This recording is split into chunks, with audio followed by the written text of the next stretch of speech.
आज हम एक बहुत ही रोचक और प्रेरणादायक कहानी सुनेंगे जो हमें जीवन में शांति और आत्मनियंत्रण की अहमियत सिखाएगी।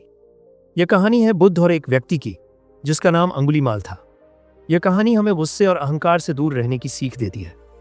तो चलिए बिना समय गंवाए शुरू करते हैं। कई साल पहले बुद्ध अपने शिष्यों के साथ एक गांव में यात्रा कर रहे थे। उस गांव में एक व्यक्ति था जिसका नाम अंगुलीमाल था। वह बहुत ही क्रोधित और असंवेदनशील स्वभाव का व्यक्ति था। वह जंगल में अकेले रहता था और गांव के लोग उससे डरते थे। अंगुलीमाल का दिल इतना कठोर था कि वह लोगों को तंग करता और उनका उत्पीड़न करता था। उसका एक नाम था अंगुलीमाल, क्योंकि उसने कई लोगों को मारकर उनकी अंगुलियां काट ली थीं और उन्हें अपनी माला के रूप में पहनता था। गांव वाले उससे बहुत डरते थे और किसी को भी उसके पास जाने की हिम्मत नहीं होती थी। वह दिन प्रतिदिन और भी ज्यादा गुस्से और अहंकार से भरा हुआ था। उसे लगता था कि वह सबसे ताकतवर है और किसी की भी उसे चुनौती देने की हिम्मत नहीं थी। एक दिन बुद्ध अपने शिष्यों के साथ उसी गांव के पास से गुजर रहे थे। जब अंगुलीमाल ने बुद्ध को देखा तो वह समझ गया कि यह साधु किसी उपदेश देने आए हैं। उसका गुस्सा और भी बढ़ गया और उसने सोचा, इनसे बात करने का मौका नहीं छोड़ना चाहिए। अंगुलीमाल ने बुद्ध का रास्ता रोक लिया और कहा, तुम बड़े संत हो, लेकिन मुझे तुम्हारी बातों का कोई असर नहीं होने वाला। तुम जैसे लोग दूसरों को झूठी उम्मीदें दिखाते हो। मैं तुम्हें नहीं मानता। तुम्हारी कोई बातें मुझे नहीं बदल सकती।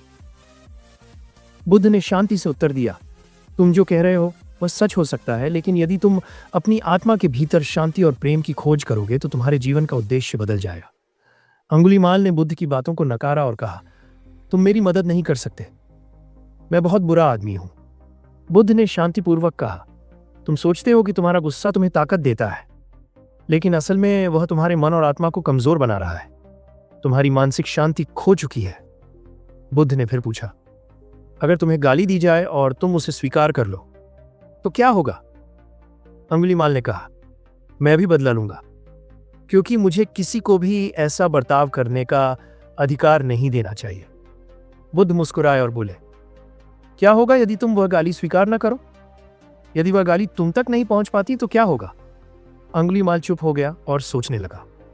बुद्ध ने उसे समझाया, जब कोई तुम्हें गाली देता है और तुम उसे स्वीकार नहीं करते तो वह गाली उस व्यक्ति तक ही सीमित रहती है। यदि तुम उसे दिल से न अपनाओ तो वह तुम्हारे अंदर कोई असर नहीं डालेगा। अंगुलीमाल के दिल में बुद्ध के शब्द गहरे उतरे। उसने महसूस किया कि वह वर्षों से गुस्से, नफरत और अहंकार में जी रहा था। उसका जीवन सिर्फ दर्द और तनाव से भरा हुआ था। बुद्ध की बातों ने उसे आत्मनिरीक्षण का अवसर दिया। वह समझ गया कि गुस्से और नफरत से सिर्फ और सिर्फ दुख ही मिलता है। अंगुलीमाल ने बुद्ध के पास जाकर कहा, बुद्ध, मुझे अब समझ आ गया है। मैं अपने अतीत को बदल नहीं सकता, लेकिन अब मैं अपना भविष्य बदलना चाहता हूँ। मैं शांति की तलाश करना चाहता हूँ। बुद्ध ने उसे गहरी शांति से देखा और कहा, तुमने जो कदम उठाया है वह तुम्हारे जीवन का सबसे अच्छा निर्णय होगा। तुम्हारा गुस्सा अब तुम्हारी आत्मा को और परेशान नहीं करेगा। इस कहानी से हमें यह सीख मिलती है कि जीवन में गुस्सा और नफरत से कुछ भी हासिल नहीं होता। जब हम गुस्से और नफरत को अपने जीवन में जगह देते हैं तो हम अपनी मानसिक शांति खो देते हैं। बुद्ध ने हमें यह सिखाया कि अगर हम अपनी आत्मा को शांति और प्रेम से भरें तो कोई भी नकारात्मकता हमें प्रभावित नहीं कर सकती। यह बात सच्ची है कि हमें किसी के गुस्से या नफरत को स्वीकार नहीं करना चाहिए। हमें उसे अपनी आत्मा तक नहीं पहुंचने देना चाहिए। शांति और आत्मनियंत्रण से ही हम अपनी जिंदगी में सच्चे सुख को पा सकते हैं। तो दोस्तों, इस कहानी से यह संदेश मिलता है कि अगर हम अपने गुस्से को नियंत्रित करें तो हम अपनी आत्मा को शांति दे सकते हैं। गुस्सा हमारी सबसे बड़ी दुश्मन है जो हमें मानसिक शांति से दूर करता है। बुद्ध ने हमें यह संदेश दिया कि शांति से बड़ा कोई सुख नहीं। अगर आपको ये कहानी पसंद आई हो तो कृपया इसे लाइक और शेयर जरूर करें। और अगर आपने हमारे चैनल को सब्सक्राइब नहीं किया है तो अभी कर लें। धन्यवाद।